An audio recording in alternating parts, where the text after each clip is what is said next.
Now, it can now be reported that the former leader of the English Defence League, Tommy Robinson, also known as Stephen Christopher Yaxley Lennon, has been jailed for 13 months for contempt of court. Let's go to our correspondent, Danny Savage, who's in Leeds for us. And Danny, what's this all about? What did he do?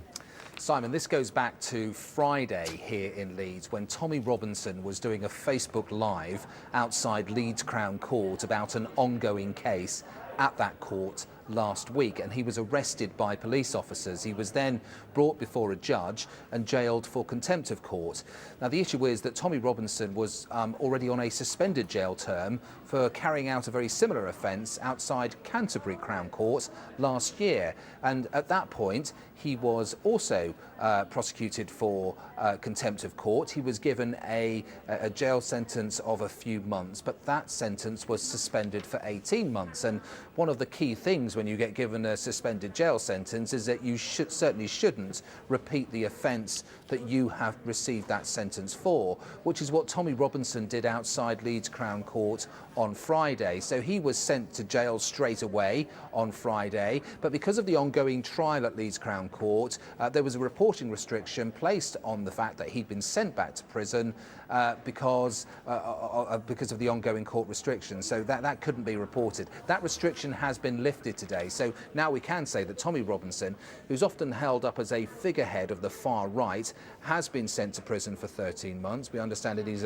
in a prison somewhere in Yorkshire. And this is something that's led to lots of protestations and comments on social media over the weekend, while it's appeared that the media have not been reporting it. And the reason the media has not been reporting it is there was a restriction and an order placed on Friday that we couldn't do so. That restriction has now been lifted, so we can now talk quite openly about the fact that Tommy Robinson, who has quite a high profile about being the former leader of the English Defence League, has now been sent to prison for 13 months.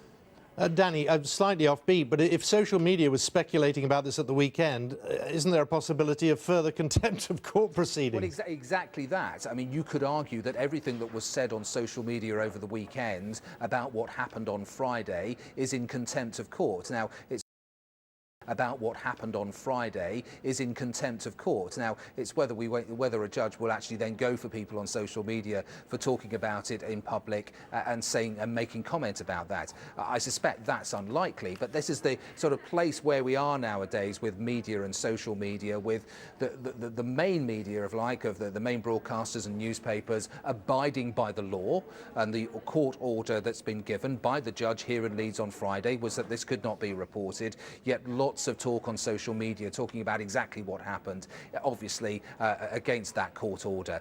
What will happen, we'll wait and see, but I don't think anybody's going to be prosecuted about that. I'd be quite surprised if that happens, but again, it just highlights the difference between what the main broadcasters and newspapers can say and what's said on social media.